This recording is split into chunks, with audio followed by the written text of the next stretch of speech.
So, let's get what Danny thought were after the Stoke game. He will have been very happy, I am sure.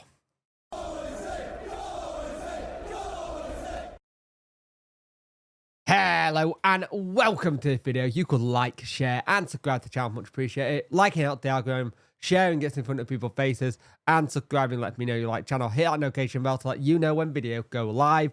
There'll be there'll be some of that. There will be a preview for Middlesbrough going up on Christmas Eve, so be prepared for that. And there'll be bits and pieces over the next couple of days as well. There's a debrief tomorrow night as well, so join me at 7 PM on Monday to talk about that. But here's the thing then. Danny was very happy with how everything happened, considering how this week has had a lot of external noise being around, with it being basically him linked with here, there, and everywhere. Danny went on to say, big credit to my team. It was a tough week with a lot of things around the team, but we were still focused on what we can do.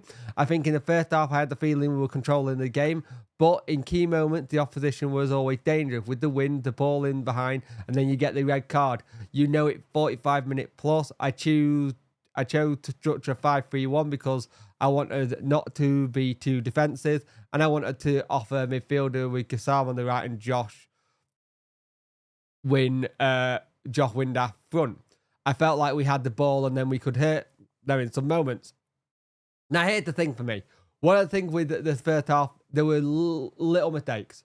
There were little mistakes again, and we are a team that we struggle with that. There were little mistakes that cost us. Bernard's probably very lucky that the two mistakes he didn't actually conceding become goals. Because if he hadn't done it, say he didn't go and grab the player or foul the player on the two times he did, maybe they're through.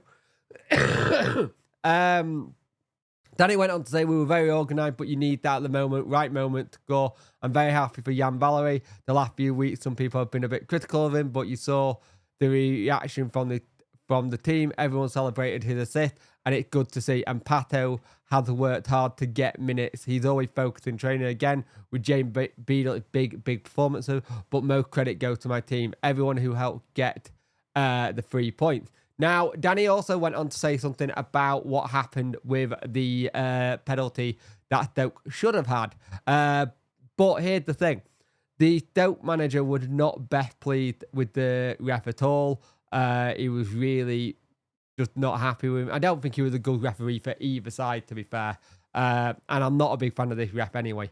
Whenever I've noticed us have him, he seems very hot and cold and not consistent enough. And that's something that has to be looked at. But Danny went on to turn around about the handball situation with Barry Bannon. And yes, it was a handball. It should have been a penalty. Danny went on to say, I didn't see it. I don't know if it was a pen or not. The one that went against us, I don't know in the end. We do not have to speak about this because everything is good. It's easy to say, okay, it doesn't matter. Sometimes it's a bit strange. Asked whether he has received any clarity on why the penalty was given. Roll mild and shook his head. Yeah, I can explain why the clarity on the penalty was given. You messed up on the first one. You messed up on the Barry Bannon one that was a clear one.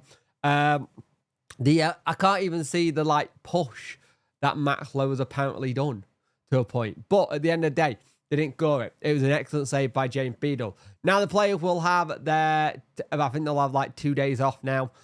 Sunday and Monday to go have their Christmases with their family. They'll be back in Christmas Eve, possibly on Christmas Day, and then get ready to go up to Middlesbrough for the game on Boxing Day. So they'll get some time with family and friends now and just chill and just be able to enjoy their Christmases. Now, for me, it was a good win. We are 9th at Christmas time. 2 points off playoffs. I'm not saying we are going to be anywhere near them, but we're 2 points off playoffs. We were the team last season that got wrote off early doors. That we were going to get relegated. It was all done and dusted, and we were ready to get completely sent down. This team has a remarkable way of being able to come together and resilience and be able to prove people wrong. And I think this team likes doing that. I generally do. Now, if we have a good January, Danny gets the backing he wants from DC, it could completely all change for us and move us in the right direction, maybe getting closer. But it'll be tough. But we're 9th at Christmas time. And what you're going to remember is last season we were bottom and really struggling, not knowing if we were going to stay up. At the end of the day, we have managed to have a complete turnaround of how the squad is and how the time is. I think seeing where we were this time last season to now shows the big progression we're on at the minute. This year was a big year for the club, just staying up and getting Danny to sign and everything. So it's interesting. But let's see what happens. Anything could happen. We could go on a bit of a run. You never know. But having no Bernard in the next 2 games will be difficult. But Otabaya, I think, did well when he came on. I think he's one that could get a place there. It all depends if Liam Palmer, Awitway, Valentine and Hamer are all better because there's an illness going around everywhere at the minute. So we'll see what happens. Hopefully we can get it all sorted and clarity. But at the end of the day, we got the 3 points and that's all that matters. And Danny seems very happy with that.